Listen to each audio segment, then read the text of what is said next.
boys and girls in Super Motard land. Motard Yoda here, showing off his Berg. And I wish this was one of those top 5 reasons why I love my Husaberg type videos, but it's not. I was about to do one, but as luck would have it, as good as this bike looks on this side, she is not so good on this side. So what the hey happened?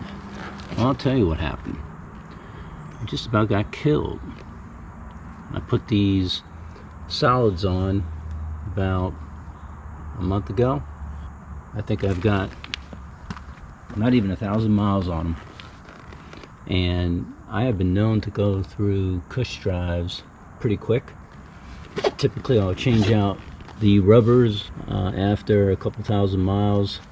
These are the inserts in the drive, and between the wheelies and the twisties they can get beat up pretty bad.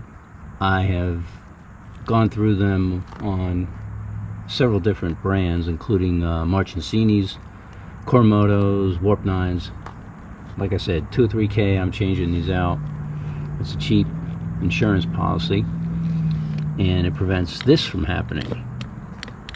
So what exactly happened here? Well, like I said, near disaster. Basically, the bike was behaving fine, and we went out for a ride yesterday, going up to the twisties. Noticed a little bit of a burnt rubber smell, and I suspect that was the last bit of these rubbers. After the event, we really only found a couple pieces, so I don't know where they went. I mean, obviously they could have fallen out based on what happened, but the sprocket that you see moving, this was not movable yesterday when I got home. The sprocket was tight against the swing arm. Let me put it this way, it was welded to the swing arm. I literally had to break the sprocket free. It took about 5 or 7 swings of a heavy rubber mallet to get her off, but now that she's off, all that damage is visible. So the short story is that we got to the first twisty, got the bike up to some decent speed. I was going probably about 80 or 90, and was in a turn. I knew the turn, so I knew I was gonna kind of engine brake, downshift into the turn, and then come out of the turn hard. So as I go into the turn, I'm about halfway through, the rear wheel locked, motor cuts, and I'm sliding. So the first thing I did was pulling the clutch. I was about to pull in the clutch anyway, and I had the clutch in, and everything was dead. I released the clutch, and miraculously she popped back on. I think what happened is that at that precise moment, the carrier got wedged between or on top of the hub and was pushing into the swing arm right at that moment, and that's what caused the lock. And when I popped it, it came loose. Now when it came loose, it allowed the wheel to spin, and I thought everything was maybe okay, so I hit the throttle, and it felt like a broken chain. This thing started to spin, and when it was spinning, it turned into a buzzsaw.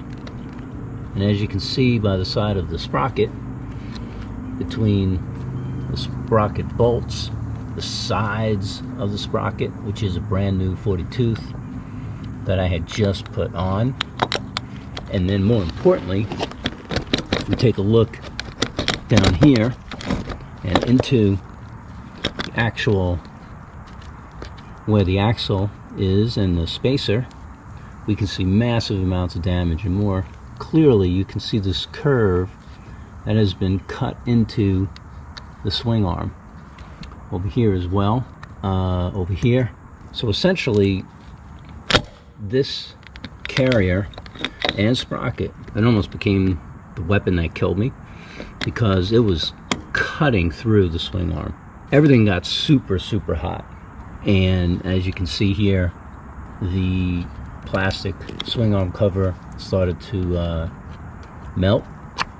When I had the bike upright through the turn and I realized that I had no connection, I thought I had a broken chain. So I kept the clutch in, I was coasting, got to a property, a driveway, and rolled up, got off the bike. And the first thing that I saw was the axle block that was on this side. The actual slider was melting off. It used to be on there. It was melting off. So if you notice, there are two different colors. This one yesterday morning was blue, but after the event, due to the extreme heat and the melting and everything else, well, she lost all of her anodizing. I mean, that's crazy. How crazy is that? And if you look carefully, you can see there's no more threads left. This is where the axle would thread. Now, if you take a close look at the axle, you can see a lot of her threads are missing. Now, what's also crazy is that this axle is not moving. Like, it's not coming off the bike. I've hammered it. I've done a lot of things to it, except heat it. I haven't heated it yet. I think I'm lucky in that the caliper appears to be okay because I can wheel her around and she's all right. But where I didn't get lucky was obviously the wheel is toast, carrier, sprocket, and the worst, of course, is the swing arm. I mean, she cut in about 50%, and it happened in just a couple of seconds. So if I didn't stop, she was gonna just buzzsaw right through there. And once that happened and she came free, that axle, well, it would have been bad. Let's just say that. So in summary, I mean, obviously I've got some costs. I've got a new swing arm coming already. I've got sprocket, axle, bolts.